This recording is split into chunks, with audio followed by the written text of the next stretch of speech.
Et je vais donc laisser la parole à Mathieu Laforie qui va nous parler des infections urinaires masculines. Donc Mathieu qui est très investi dans le sujet, qui travaille à l'hôpital Saint-Louis dans le service du professeur Molina.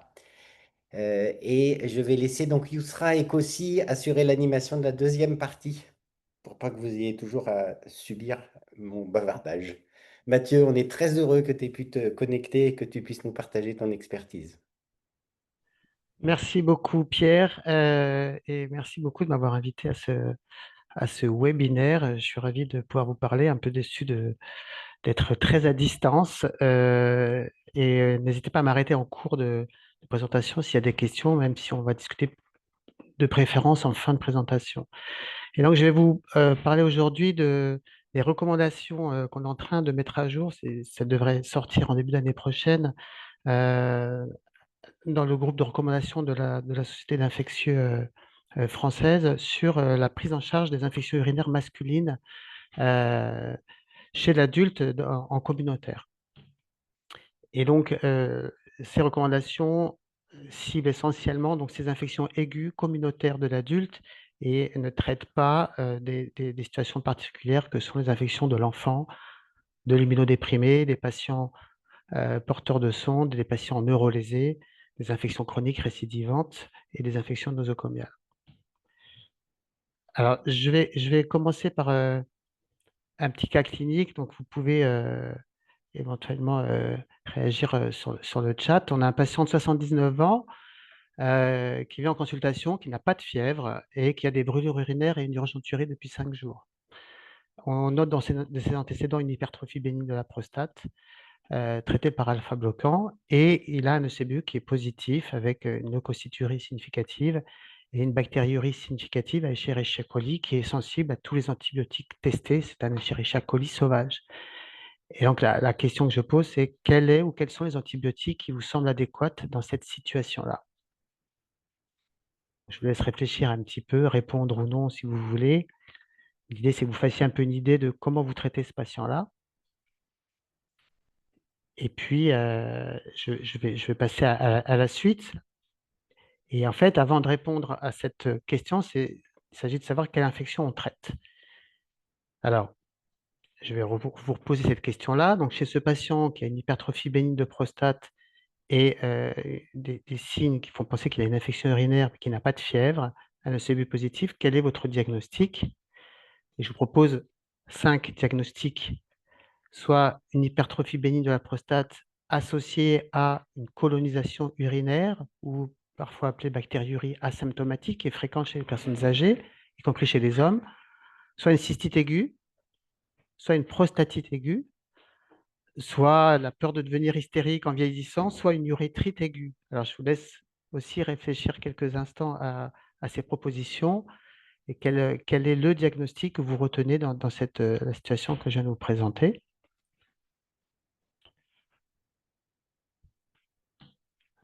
Alors, on va poser le diagnostic de cystite aiguë. Je vais y revenir après. Là, je vous présente un dernier cas clinique. C'est le même patient qui vient 4 ans après, avec les mêmes symptômes. Il n'a vraiment pas de chance. Simplement, depuis la dernière consultation 4 ans avant, il a eu une résection complète de la prostate parce que cancer de la prostate adénocarcinome. Donc, il n'a plus de prostate. Et donc, dans ces conditions-là, quel diagnostic vous pouvez retenir chez ce patient?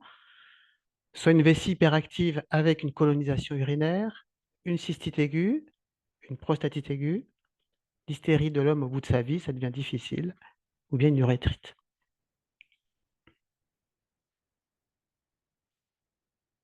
Alors, à nouveau, cystite aiguë, là, le patient n'a pas de prostate, donc il ne peut pas avoir de prostatite aiguë. Là, c'est clairement une situation dans laquelle il y a des signes d'infection urinaire sans prostate. Donc, s'il y a une infection urinaire chez un patient qui n'a pas de fièvre, c'est une cystite aiguë, même si c'est un homme. Et c'est un peu la nouveauté qu'on instaure dans les recommandations en France. Alors, on n'est pas du tout les premiers à parler de cette entité-là, qui est déjà reprise dans pas mal de pays, en particulier scandinaves ou en Suisse, en Angleterre, dans plusieurs pays européens. Les recommandations des US qui ne sont pas encore sorties vont aussi considérer cette entité-là. Et donc, contrairement à ce qu'on a peut-être tous appris qu'une cystite n'existe pas chez l'homme, que c'est toujours une prostatite. On considère que c'est une entité qui existe avec un diagnostic simple qui ressemble au diagnostic chez la femme avec des signes locaux qui sont diversement associés d'apparition ou d'aggravation aiguë. Et l'aggravation aiguë, c'est un point important parce que c'est vrai que les hommes ont parfois des signes urinaires liés à une hypertrophie de prostate et on ne sait pas très bien s'il s'agit ou pas d'une infection. Il peut y avoir une bactériurie qui n'est pas en cause. Donc, s'il y a des signes chroniques mais qui se sont aggravés dans les jours précédents, ça peut être des signes qu'on peut considérer comme liés à une infection basse, une cystite. Et puis, les signes classiques de brûlure urétrale permissionnelle, pollakiurie, urgenturie, dysurie, nicturie, une douleur de vessie, et éventuellement une hématurie macroscopique peut être associée. Donc, on est sur des signes finalement assez classiques de cystite qu'on décrit habituellement chez la femme. Deuxième point important, c'est qu'il n'y a pas de fièvre au moment où vous examinez le patient ou dans les heures qui précèdent ou le jour qui précède si le patient ne vous rapporte pas de fièvre. Pas de douleur lombaire spontanée ou provoquée qui pourrait faire évoquer une pyélonéphrite, et puis un ECBU positif. Et d'ailleurs, le seul examen qui est recommandé dans cette situation-là, c'est de faire un ECBU. Deux petits points pour attirer votre attention, et ça c'est après discussion pas mal assez fréquente avec les urologues qui sont inclus dans le groupe de recommandations, c'est qu'une hématurie macroscopique isolée, donc lorsqu'il n'y a pas de signes autres qui pourraient faire penser qu'il y a une infection urinaire, qui sont les signes que je viens de décrire, l'hématurie macroscopique isolée n'est pas un signe en soi d'infection urinaire. Donc, c'est un problème urologique. Il faut adresser le patient à un urologue, probablement pour faire une cystoscopie. Mais même si le CBU, qui ne doit pas être fait dans cette condition-là, est fait et qu'il y a une bactériurie, on ne doit pas considérer qu'il y a une infection urinaire. Le deuxième point, qui est aussi un peu nouveau, c'est qu'en cas de rétention aiguë d'urine complètement isolée chez un patient qui n'a pas de signe d'infection urinaire, qui n'a pas de fièvre, de signe de sepsis, là aussi, on considère que ce n'est pas un signe d'infection urinaire. Et il n'y a pas non plus d'indication dans cette situation-là de faire un ECBU. Alors, je vous ai montré les signes décrivant une cystite aiguë chez l'homme. Pour la prostatite aiguë, on a cette classification du NIH qui est utilisée euh, essentiellement aux US, qu'on n'utilise pas en France, qui est très compliqué avec, vous voyez, quatre stades de prostatite, avec les deux premiers qui sont des prostatites bactériennes, l'une aiguë, l'autre chronique. Je vais passer, c'est une classification qui est un peu compliquée. Et on est resté là dans la recommandation sur une classification assez simple. Donc, prostatite aiguë, association des signes cliniques de cystite que je viens de vous décrire, de fièvre et d'un ECBU positif. Donc, c'est assez simple de façon générale de porter ce diagnostic-là, même si on est bien conscient qu'il existe certaines situations où parfois les gens peut-être eu de la fièvre, on ne sait pas très bien, des frissons, donc c'est une situation un peu particulière. Mais en gros, si une cystite fébrile chez un homme, c'est une prostatite aiguë, jusqu'à preuve du contraire. Ce qu'on a ajouté dans les recommandations, c'est que le toucher rectal n'est pas recommandé de façon systématique, sauf, encore une fois, une incertitude diagnostique entre cystite, prostatite, à condition qu'il soit bien fait, sachant que la douleur au toucher rectal, comme on dit, la douleur exquise, comme on a pu apprendre, c'est pas si simple que ça lorsqu'on ne sait pas bien faire cet examen-là. Deuxième point important, il est recommandé de ne pas faire de PSA au moment d'une infection urinaire pour le diagnostic d'une prostatite, parce que les PSA peuvent effectivement être augmentés en cas d'inflammation aiguë de la prostate liée à une infection, mais peuvent être aussi normales. Donc la positivité ou la négativité, enfin l'augmentation ou non des PSA n'est pas un argument suffisant pour éliminer ou au contraire pour confirmer une prostatite. Donc pas un argument pour décider d'un traitement et ne sont pas non plus à doser pour le suivi d'un patient traité. Et si vous devez faire des PSA pour un bilan systématique qui est fait de façon annuelle, même si les recommandations sont un petit peu discutées, il faut le faire à distance de l'infection, donc plutôt à 3 mois de l'infection pour ne pas être biaisé par l'infection aiguë. Dernier point, en cas de tableau de prostatite aiguë, donc on est sur des patients qui sont pris en charge en ville, mais de façon globale, on ne recommande pas de faire une prise de sang pour faire des marqueurs inflammatoires, pour évaluer la fonction rénale ou pour faire des hémocultures, donc de façon globale. Dernière entité qu'on décrit dans ces recommandations, c'est la pyélonéphrite aiguë, qui est finalement un tableau rare chez l'homme, mais qui est décrit comme chez la femme par l'association de fièvre, de douleurs lombaires spontanées ou à l'ébranlement lombaire, d'un ECBU positif et éventuellement associé ou non des signes de cystite qui sont ceux que je vous ai décrits tout à l'heure. Il va mettre une 45 kilos à 8 ans. Ouais. Est-ce que c'est possible de fermer vos micros, s'il vous plaît? Merci. Alors, donc, le patient dont je vous ai parlé tout à l'heure, on a donc un tableau de cystite aiguë et les traitements qu'on pouvait lui prescrire selon les recommandations qui sont en cours, c'est soit la nitrofurantoïne, furadentine pendant 7 jours, soit la phosphomycine, à prise de 3 sachets, un à J1, un autre 2 jours plus tard à J3 et encore un 2 jours plus tard à J5. Et donc, voilà la recommandation. Les 3 antibiotiques que l'on recommande pour traiter une cystite aiguë de l'homme en probabiliste, c'est la phosphomycine trométamol en première intention parce que c'est le plus simple et en termes de tolérance, de durée de traitement et aussi de résistance. Et en deuxième intention, nitrofurantoïne ou pivmécidinam. En tout cas, c'est ces 3 antibiotiques qu'on préconise en première intention, en probabiliste. Lorsque vous avez la documentation, puisqu'un ECBU doit être fait systématiquement, si vous avez utilisé un antibiotique parmi les 3 que je vous ai présentés et qu'il est efficace cliniquement avec une sensibilité sur antibiogramme, vous poursuivez ce traitement-là. Et puis si au contraire le germe est résistant, vous avez le choix entre 5 antibiotiques. On n'a pas mis plus parce qu'on pense que c'est suffisant pour pouvoir traiter une cystite de l'homme, soit Amox, si vous avez un Escherichia coli sensible. Alors je reconnais que ce n'est pas très fréquent, mais ça peut arriver. Et à ce moment-là, c'est le spectre le plus étroit qu'on puisse utiliser. Soit phosphotrométamol, soit nitrofurantoïne, soit pumécylinam, soit le triméthoprim. Et donc, vous voyez que la durée du traitement, c'est 7 jours, sauf pour le traitement par phosphomycine avec ce schéma J1, J3, J5. Un petit point sur des données épidémiaux qu'on a pu récupérer pour écrire ces recommandations. D'après les ECBU réalisés chez des hommes, de CBU d'un groupement de laboratoires privés dans l'Est de la France, de 15 services d'urgence hospitalière, donc on a l'interface entre l'hôpital et la communauté, de la mission nationale Primo, qui est une mission de surveillance de la résistance, et puis du logiciel antibiotique qui est utilisé en médecine de ville, que les médecins remplissent avec les antibiogrammes, en tout cas pour une partie d'entre eux, et ce n'est pas toujours rempli de façon exhaustive, mais ça nous donne quand même tout ça des données. On a à peu près 40 000 souches donc de CBU fait chez des hommes. On n'est pas absolument certain qu'ils aient tous une infection. Vous voyez que si Escherichia coli arrive en tête comme de façon habituelle dans les infections urinaires, vous voyez que c'est que 40% des cas, donc c'est quand même relativement limité. On a une étude allemande qui montre exactement le même résultat. Vient en deuxième le fécalis qui est à 14%, il n'y a pas le pourcentage ici, mais 14%. Puis vous avez la Klebsielle 7%, Proteus 5%, et puis les autres entérobactéries, donc on dit entérobactérales, dans 15% des cas.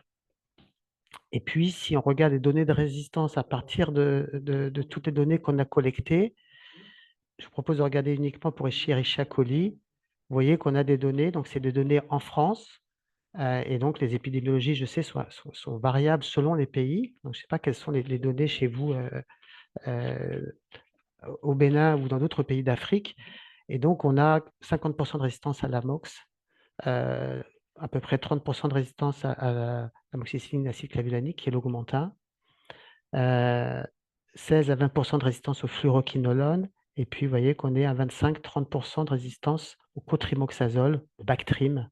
Et puis quand on regarde les antibiotiques dont je vous ai parlé ici pour traiter les cystites, vous voyez que pour la furantoïne tout à droite, on a des taux de résistance extrêmement bas.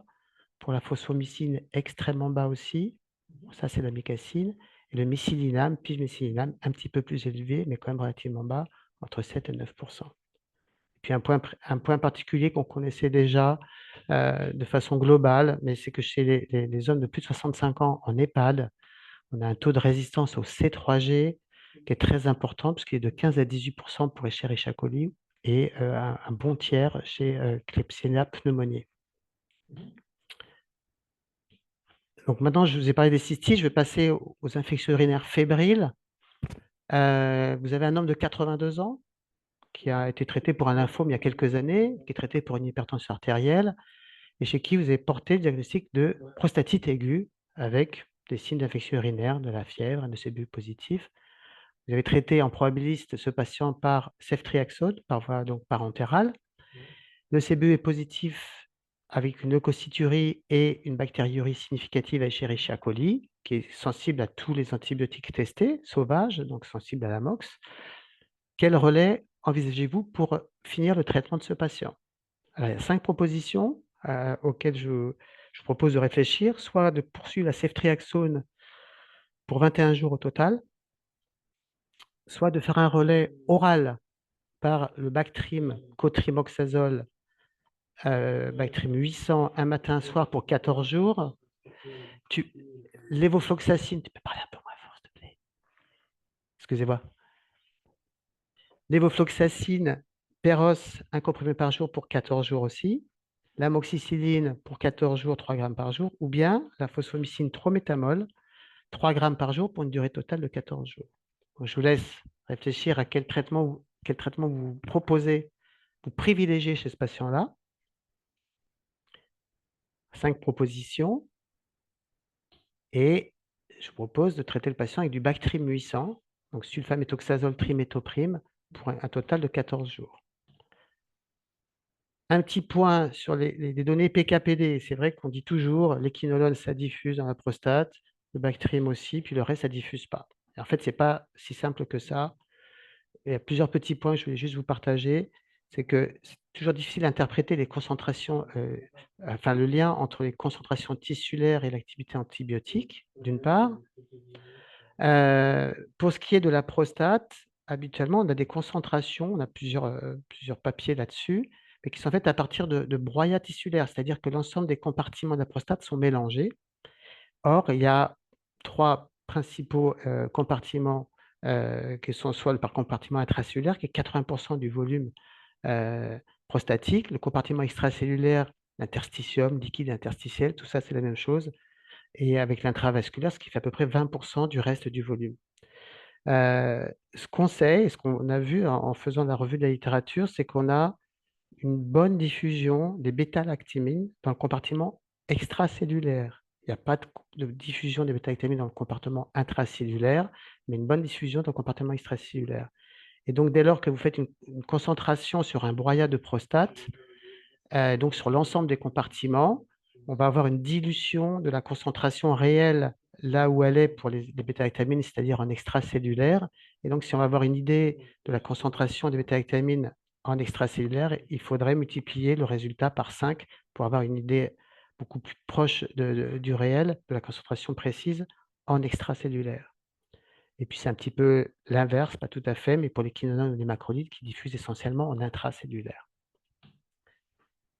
Ce qu'on a dit dans les recommandations, on a essayé de faire un peu court, c'est un chapitre qui est extrêmement difficile, c'est que d'une part, la localisation bactérienne au cours des infections de l'appareil urinaire masculin, prostate ou autre, n'est pas connue. En fait, on ne sait pas si les bactéries sont en intracellulaire, en extracellulaire ou dans l'ensemble des compartiments. C'est quand même un point compliqué pour savoir où se rencontrer la bactérie qui provoque l'infection et l'antibiotique prescrit au patient. Deuxième point, la qualité des données est très variable en fonction des antibiotiques, en fonction des méthodologies, en particulier analytiques, qu'on aura utilisées. Donc, il y a des vieux papiers avec des méthodes de dosage qui sont obsolètes, donc c'est assez difficile aussi d'en tirer des conclusions définitives. Et ce qu'on peut dire, c'est pour ça que je vais faire un point particulier pour les bêta-lactamines, c'est que les données caractéristiques pharmacocinétiques des bêta-lactamines et des inhibiteurs montrent que finalement on a une diffusion qui est satisfaisante au niveau de l'interstitium dans du secteur extracellulaire, en revanche faible au niveau des fluides prostatiques et nulle au niveau intracellulaire. Et parmi les bêta-lactamines, les données pharmacocinétiques, les caractéristiques pharmacocinétiques de l'amoxicilline et du mésilinam sont particulièrement favorables. Et puis, on a plusieurs données expérimentales qui confirment que la diffusion de bêta-lactamine est plutôt bonne au niveau donc, extracellulaire. Et d'ailleurs, quand on traite une infection aiguë de la prostate à entérocoque, on va utiliser l'amoxicilline, ou bien le traitement probabiliste des infections urinaires fébriles, dont la prostatite, on va le revoir tout de suite. Le traitement probabiliste, c'est des bêta-lactamines par voie intraveineuse. Donc, on a une bonne diffusion parce que ça permet vraiment de guérir les gens, de diminuer les symptômes avant un relais oral. Et puis, un petit point pour vous dire que la phosphomycine a aussi des caractéristiques PKPD qui sont favorables avec une diffusion extracellulaire, mais aussi intracellulaire. Donc, j'en viens au traitement probabiliste d'un homme qui a une infection urinaire fébrile, donc que ce soit prostatite ou beaucoup plus rarement pyélonéphrite. On propose un traitement finalement classique, qui est soit la ceftriaxone quand on est en ambulatoire, donc qui peut se faire par voie sous-cutanée, soit une fluoroquinolone par voie orale. Ciprofloxacine ou lévofloxacine en probabiliste. On n'a pas mis ici l'ofloxacine parce qu'il y a un peu plus de résistance. Donc en probabiliste, on est un peu meilleur avec cipro ou lévoflo. Et toujours la condition, mais qui est très importante, qui est la suivante, que les patients n'aient pas pris de quinolone dans les 6 derniers mois parce que sinon il y a un risque d'infection à germe résistant au quinolone important. Et puis, qu'on soit sûr que les patients prennent bien leur traitement, donc il n'y a pas de problème de nausées, vomissements, de malabsorption, d'inobservance pour mauvaise compréhension ou autre souci. Donc ça, c'est pour les patients pris en charge en ambulatoire. S'ils sont traités en milieu hospitalier, on recommande d'utiliser directement une C3G par voie parentérale, ceftriaxone ou ceftriaxone. Pour les patients, cas particuliers qui sont connus, en tout cas pour qui on connaît un antécédent d'infection ou de colonisation urinaire à entérobactéral résistant au C3G, donc c'est les BLSE essentiellement, et qu'on a à disposition l'antibiogramme de la souche de colonisation ou d'infection. Si on est en ambulatoire, que la souche est sensible, on peut utiliser directement la fluoroquinolone rendue sensible sur l'antibiogramme. Si on est en milieu hospitalier, ou bien si on ne peut pas utiliser du fluoroquinolone pour cause de résistance ou de contre-indication, à ce moment-là, on va proposer soit de traiter en probabiliste par cefepime ou thémocyline si la bactérie était résistante par production d'une hyperproduction d'une céphalosporinase, ou bien pour les souches BLSE, qui est le cas le plus fréquent, de donner des traitements, si possible, avec des alternatives au carbapénem, que sont la thémocyline, la céfoxytine. Attention uniquement pour coli ou proteus, pas pour Klebsiella, pardon, ou les entérobactéries du groupe 3, parce qu'on a des microbes, des bactéries qui sont soit d'emblée résistantes, soit qui deviennent résistantes sous traitement, sinon piperatazo, ou bien sinon un pénem parmi imipenem, mero ou ertapenem. Si vous avez la notion d'infection ou de colonisation récente à entérobactérale résistant au C3G, mais que vous n'avez pas d'antibiogramme, à ce moment-là, on recommande d'utiliser une C3G avec une dose d'amicacine par voie intraveineuse. Lorsque vous avez fait le traitement probabiliste et que l'évolution est satisfaisante, quel relais on peut proposer aux patients? Là aussi, on est resté sur des choses classiques. Pyélonéphrite, comme chez la femme, on utilise par ordre préférentiel selon la sensibilité l'amoxicilline, le cotrimoxazole, trimethoprim sulfaméthoxazole, le Bactrim, ou bien l'augmentin amoxicilline aciclavulinique, ou bien les quinolones. Donc, on a fait ça par ordre préférentiel, là aussi, avec des spectres plutôt étroits et avec des conséquences sur le microbiote les plus restreintes possibles en fonction donc de ces différents antibiotiques. Pour le relais oral, après traitement probabiliste d'une prostatite aiguë, on propose, et c'est le changement aussi dans cette mise à jour, de mettre en premier le cotrimoxazole, le Bactrim, devant les fluoroquinolones si les germes sont sensibles aux deux. Là aussi, pour préserver un peu plus les flores, donc, et puis aussi pour prévenir les toxicités importantes des fluoroquinolones. Si en revanche, vous avez fait un traitement probabiliste que la souche est résistante au trimethoprim et au quinolone, ou qu'on ne peut pas utiliser en tout cas ces deux antibiotiques, on ouvre aussi un petit peu le port à pluie, même si on a moins de données dans la littérature, et pourquoi pas terminer le traitement par la phosphomycine 3-métamol, un sachet par jour. Je vous ai dit en 2 mots qu'elle avait des bons paramètres PKPD, donc une bonne diffusion dans la prostate et dans plusieurs compartiments de la prostate, voire à discuter un relais Péros par bêta-lactamine, amoxicilline ou amoxicilline acide clavulanique. Et juste par rapport au bêta-lactamine, j'ai juste sorti ce papier qui était une étude rétrospective qui comparait le devenir des patients qui ont été traités en relais d'une infection urinaire fébrile bactériémiante, donc une bactériémie d'origine urinaire, et qui avaient reçu soit fluoroquinolone ou Bactrim, soit une bêta-lactamine. Et c'est une grosse étude. On a à peu près 1000 patients qui ont eu un traitement de relais par bêta-lactamine orale et plus de 3000 qui ont eu un traitement de relais par quinolone ou Bactrim. Et dans cette étude-là, qui était dans un hôpital de vétérans, donc on a quasiment exclusivement des hommes, vous voyez qu'on est à plus de 90% d'hommes dans cette étude, dont l'infection urinaire était liée essentiellement à Escherichia coli, puis Klebsiella, puis Proteus mirabilis, donc des germes classiques dans les infections urinaires.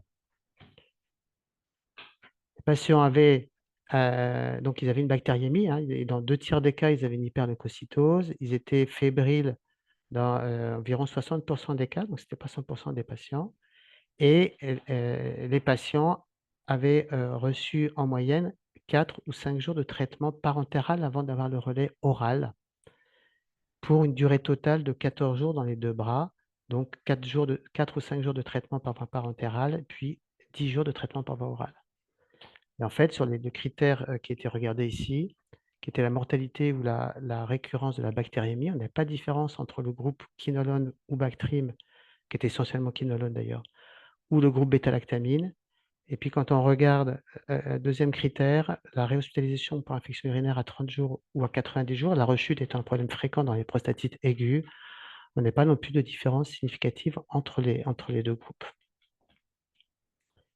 Et pour info, vous voyez que les bêta-lactamines utilisées, elles étaient à des faibles doses, ce qui est assez étonnant.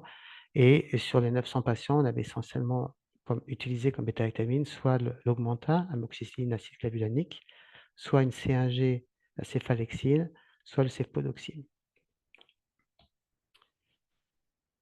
Lorsque vous traitez les patients qui ont une prostatite aiguë et que vous ne pouvez pas de donner de relais oral parce que la bactérie est résistante ou il y a une contre-indication à un traitement par voie orale, lorsque la souche est sensible, on peut continuer le traitement pour l'ensemble du traitement par une C3G, donc plutôt la ceftriaxone, qui a l'avantage de se faire 1 fois par jour, donc en ambulatoire. Et lorsqu'elle est résistante au C3G, cette souche, donc elle est BLSE, on revient sur ce cadre-là avec l'utilisation d'antibiotiques, si possible avec un impact sur la flore qui est diminué. Après, il y a un aspect pratique, l'ertapenem se fait en une seule injection par jour et clairement en ambulatoire, c'est plus simple que les autres antibiotiques. Puis en cas de céphalosporinase, on peut utiliser céphépime ou témocilline. Les durées de traitement préconisées dans ces recommandations sont assez simples. Traitement de 7 jours en cas de pyélonéphrite calqué sur le traitement de la femme. Si le traitement est des bêta-lactamines par voie parentérale, relayé ou non par fluoroquinolone et ou Bactrim. 10 jours si on a un relais par bêta-lactamine. Donc ça repose sur pas grand-chose. On calque ça sur la prise en charge des pyélonéphrite aiguë chez la femme. Et puis, si on utilise un traitement par amikacine, ce qui est quand même assez rare, à ce moment-là, c'est 5 jours de traitement. Pour la prostatite aiguë, on restait un traitement de 14 jours. Et pas 21 jours. Les recommandations précédentes, c'était 14 jours pour les gens jeunes, moins de 50 ans, pas d'uropathie. Sinon, 21 jours ou plus, on en reste à 14 jours. Je crois que c'est maintenant devenu une pratique fréquente. 2 petits points pour étayer cette durée de traitement des prostatites aiguës.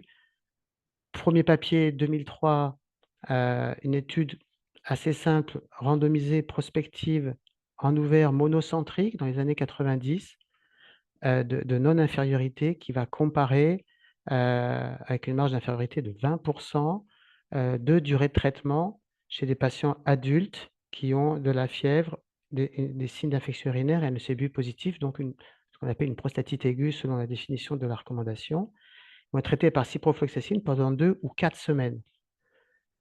Alors, ce que vous pouvez voir ici, c'est qu'il y a très peu de patients qui vont être qui vont pouvoir être étudiés. On a 38 dans le bras 2 semaines et 34 dans le bras 4 semaines, donc c'est vraiment très peu. Escherichia coli pour la majorité des patients. Et puis quand on compare donc sur cette étude monocentrique, la guérison clinique, on est à 92% 2 semaines après la fin du traitement versus 97%, et les patients sont suivis ensuite de façon assez prolongée, avec l'absence de différence entre les 2 groupes de traitement. Et donc, retenez ici qu'on n'a pas de différence significative de guérison, que les patients étaient traités pendant 2 ou 4 semaines, et que ce soit 2 semaines à la fin du traitement ou 12 mois après la fin du traitement. Donc, c'est un peu la base de raccourcissement du durée de traitement des prostatites aiguës qui était auparavant recommandée pour 4 à 6 semaines. 2 autres études ont permis d'essayer de voir si on pouvait faire plus court. Une étude aux Pays-Bas, randomisée en double aveugle contre placebo de non-infériorité, qui inclut hommes et femmes qui ont une infection urinaire fébrile, traités soit 7 jours, soit 14 jours par ciprofloxacine pendant 7 jours, puis une semaine, soit ciprofloxacine, soit placebo, avec comme critère de jugement principal la guérison clinique, qui est quand même maintenant le critère retenu pour le suivi des patients qu'on traite. Le critère microbiologique est vraiment maintenant mis en retrait. Donc, guérison clinique 10 à 18 jours après la fin du traitement. Et puis, on a les autres critères secondaires, guérison bactériologique, précoce, et puis guérison clinique tardive à 70-84 jours post-traitement. Alors, il fallait 200 patients par bras pour avoir une puissance nécessaire pour démontrer la non-infériorité. Malheureusement, ils n'ont pu inclure que 200 patients, donc la moitié des patients prévus.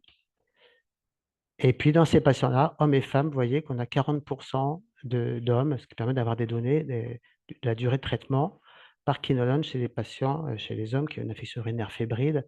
Donc, on n'a pas plus de détails que ça, mais a priori, une pyélonéphrite aiguë.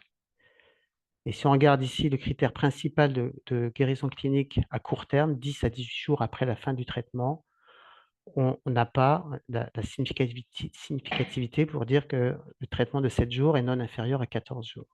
Alors qu'on l'a sur les critères secondaires, mais ce sont des critères secondaires. Et donc, c'est un petit peu embêtant parce qu'il y a quand même 60% des patients qui sont des femmes qu'on traite pendant 7 jours, voire parfois 5 jours pour des pyélonéphrite aiguë. Et en fait, l'analyse en sous-groupe qui était prévue au début de cette étude montre que finalement, quand on regarde le groupe des femmes ici, on a une non-infériorité avec une efficacité du traitement clinique dans 93-94%, alors que chez les hommes, on a clairement une guérison clinique de 98% chez les hommes traités pendant 14 jours, mais 86% seulement des hommes sont guéris, une guérison clinique lorsqu'ils sont traités 7 jours. Donc les différences portent sur les hommes. Et puis très rapidement, je vais juste montrer les résultats de cette étude qu'on avait fait et publiée en 2003 sur une étude qui comparait en prospectif l'efficacité de traitement pour une infection urinaire fébrile de l'homme pendant 7 jours ou 14 jours contre placebo. Étude multicentrique française. Et en gros, les patients étaient traités avec un traitement probabiliste par quinolone ou C3G. Et puis, à J3, J4, s'ils avaient une infection avec un germe sensible, qu'il n'y ait pas de complications, pas d'abcès, pas de résidus, qu'il n'y ait plus de fièvre, donc on avait une bonne évolution favorable, on randomisait les patients qui allaient recevoir soit un traitement de 7 jours au total, soit un traitement de 14 jours au total. Et puis, on évaluait le devenir des patients 4 semaines après la fin du traitement de 14 jours, donc 5 semaines après la fin du traitement de 7 jours. On a randomisé 240 patients, 115 versus 125. Il y a un petit déséquilibre en termes de caractéristiques des patients. C'était une randomisation. Dans le groupe 7 jours, on avait plus de patients obèses, plus de patients immunodéprimés, plus de patients diabétiques aussi, et plus de patients ayant une maladie rénale chronique. C'est un peu étonnant, mais c'est comme ça. L'analyse principale montrait que sur le critère de jugement principal, qui était un critère composite, et ce qui peut être discutable, qui était à la fois guérison clinique, pas de reprise d'antibiotiques, mais aussi guérison microbiologique, et puis pas de prise d'antibiotiques pour une autre raison, antibiotique qui aurait pu être active sur le germe en cause.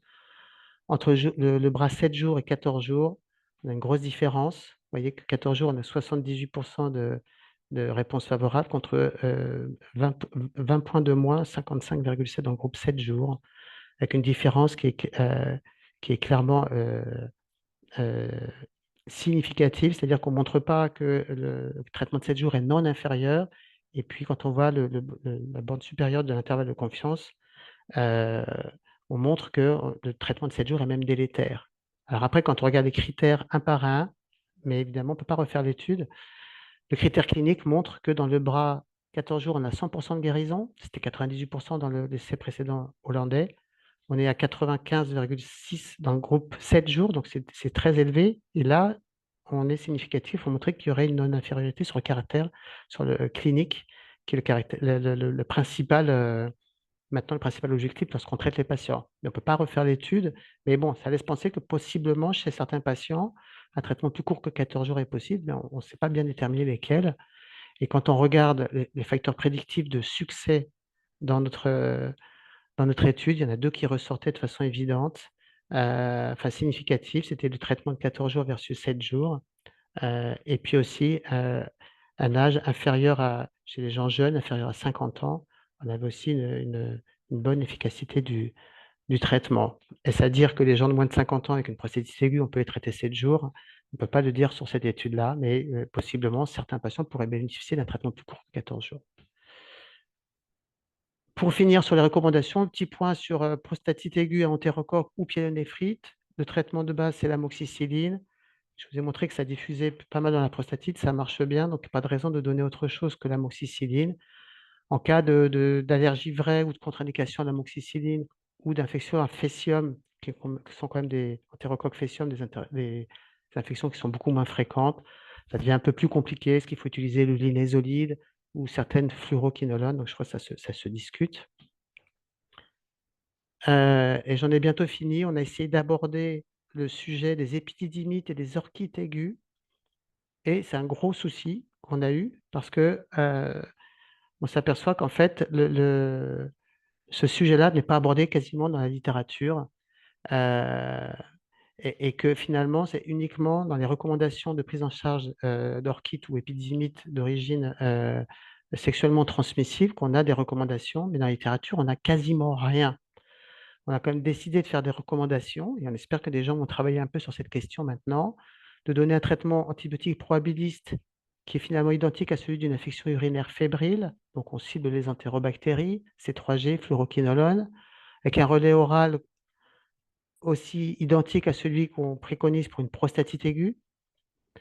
Et puis, le point particulier, ça arrive que les patients, même s'ils n'ont pas pris d'antibiotiques, aient un tableau d'orchite ou d'épididymite, et qu'on n'ait pas de documentation.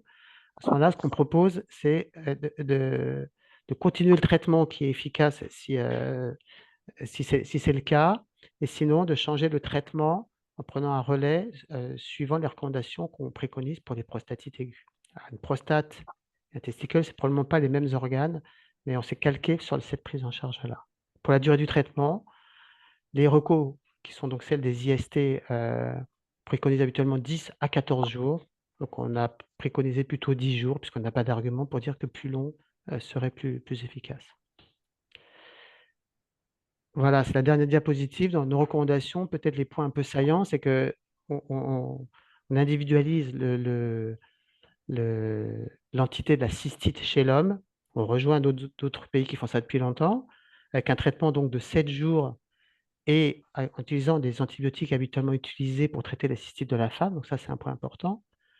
Escherichia coli est l'uropathogène majoritaire, mais de façon beaucoup moins évidente que chez la femme. Encore une fois, les bêta-vitamines ont une diffusion dans la prostatique, en tout cas dans le compartiment extracellulaire qui est favorable. Et du coup, comme la phosphomycine sur les antibiotiques, que peut-être on peut utiliser un peu plus en deuxième intention ou en relais lorsqu'on n'a pas d'alternative pour traiter une prostatite aiguë, dont la durée du traitement préconisée reste de 14 jours. Voilà, j'en ai fini. Ici, vous voyez toutes les sociétés associées à ces recommandations. Donc, on a travaillé tous ensemble entre urologues, gériatres, microbiologistes, urgentistes, internistes, pharmacologues, les généralistes, bien sûr, et puis les infectiologues. Voilà, j'en ai terminé. Je suis tout à fait disposé à répondre à vos questions. Merci beaucoup. Merci beaucoup, Merci. Mathieu. Vas-y, que si tu veux. Oui, merci Mathieu pour cette brillante présentation pratico-pratique avec des algorithmes et tout.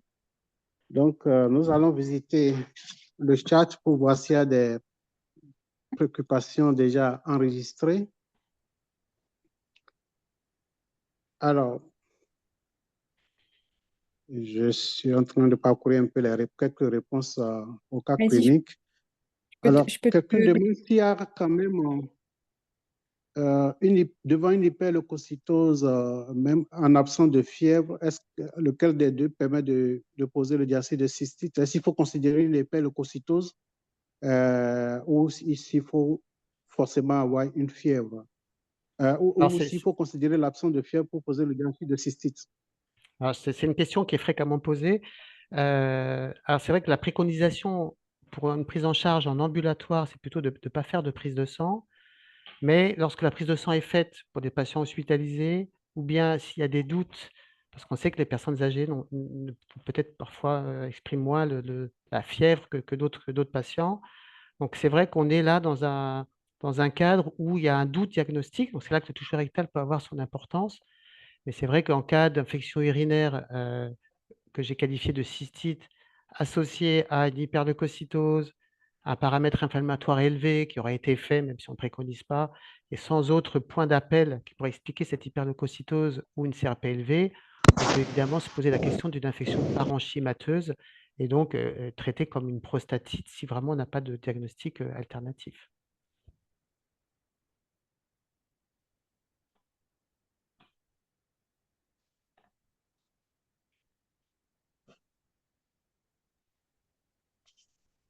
D'accord. Je reviens dans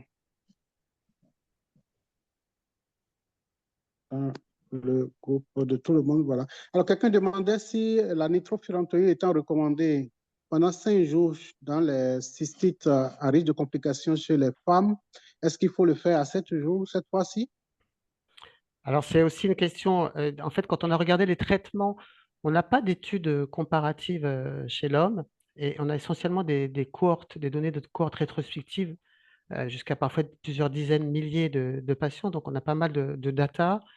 Et en fait, ce qu'on a pu voir, c'est que de façon habituelle, la furanoctine, elle est utilisée pendant 7 jours. Donc, on est resté à 7 jours en se disant que peut-être on pourra faire différemment, parce que c'est vrai que si on parle de cystite, pas de raison finalement de traiter des hommes différemment des femmes, mais pour l'instant, on n'a pas beaucoup de données dans la littérature pour préconiser moins que 7 jours. Donc, c'est pour ça qu'on est resté sur 7 jours. On est resté assez classique en se disant que c'est déjà pas mal peut-être de réduire les traitements à 7 jours lorsqu'on considère qu'il n'y a pas d'atteinte de la prostate. Mais juste pour le pivméthylinam, alors je ne sais pas si vous disposez du pivméthylinam, parce que j'ai l'impression que c'est assez variable en fonction des endroits. J'ai des collègues aux Pays-Bas qui n'ont pas de pivméthylinam à disposition, par exemple. Il y a une étude qui montre chez l'homme que 5 jours fait aussi bien que 7 jours.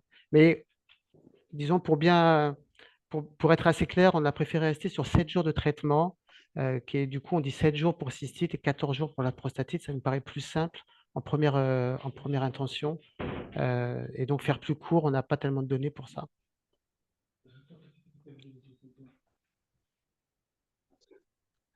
Alors, quelle est la place des C3G orales dans la prise en charge des infections urinaires masculines, peut-être fébriles, je crois? Alors, là aussi, c'est vrai le céfixime qu'on a chez nous en France, en tout cas les C3G orales, on sait que c'est des antibiotiques dont l'absorption est variable selon les patients. Qui a l'AMM en France, le céfixime pour les pyélonéphrite aiguës de la femme. On a préféré ne pas le mettre en avant, sachant qu'on a pas mal d'autres molécules à disposition. Et on n'a quasiment pas de données sur l'utilisation de C3G oral pour traiter une prostatite aiguë. Il n'y a que le papier rétrospectif que je vous ai montré chez les 1000 patients qui recevaient un relais oral par bêta-lactamine. Et il y avait des patients qui recevaient du céfixime, mais il n'y en avait que 60. Donc, on a considéré que ce n'était peut-être pas suffisamment un effectif suffisamment important pour pouvoir donner des recommandations d'utilisation. Donc, on l'a mis de côté, mais plus par manque de données qu'autre chose. D'accord. Alors, finalement, l'amoxicilline ne diffuse plus si mal que dans la prostate comme on le pense, apparemment. Ouais, c'est vrai que les bêta-lactamides, c'était un peu la surprise de constater qu'avec des données, encore une fois, qui sont extrêmement hétérogènes et pas toujours de très bonne qualité, mais quand même pas mal de données et aussi simplement la caractérisation des propriétés des bêta-lactamines, de constater que finalement la diffusion dans la prostate est probablement assez bonne. Alors encore une fois, uniquement dans le compartiment extracellulaire, alors que la diffusion dans le rein, on a très très peu de données, mais on sait qu'a priori, elle est corrélée au taux plasmatique de bêta-lactamine. Donc dès lors qu'on a des taux plasmatiques suffisants, on considère qu'on a des diffusions au niveau rénal qui est satisfaisante. Et encore une fois, c'est vrai que finalement, quand on regarde les données de la littérature et de l'expérience aussi, quand on a une prostatite à entérocoque fécalis, on traite par amoxicilline, qui est vraiment l'antibiotique de référence pour traiter un entérocoque. Les gens guérissent avec ce traitement-là. Donc, c'est sûr que ça diffuse et de façon tout à fait correcte. Et puis, encore une fois, lorsqu'on garde des traitements, alors c'est vrai que c'est sous par voie parentérale, mais par bêta-lactamine parentérale, C3G en particulier, mais d'autres aussi, on a aussi une guérison avec les bêta-lactamines. Donc, je crois qu'on ne peut plus dire en tout cas que ça ne diffuse pas dans la prostate, les bêta-lactamines. Donc, est-ce que ça diffuse au bon endroit? A priori, oui, parce qu'on a des patients qui sont guéris avec ces traitements-là. Est-ce qu'on a plus de rechutes, parce que c'est une question assez importante dès lors qu'on traite une prostatite aiguë, avec les bêta-lactamides versus fluoroquinolone ou même Bactrim, ça c'est peut-être un peu plus à discuter. On n'a peut-être pas assez de données pour le préciser.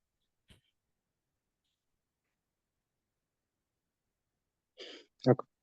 Alors, devant une cystite fébrile, plus douleur lombaire, du coup, l'intéressé se demande s'il faut traiter une pyélonéphrite ou une prostatite du point de vue de la durée du traitement.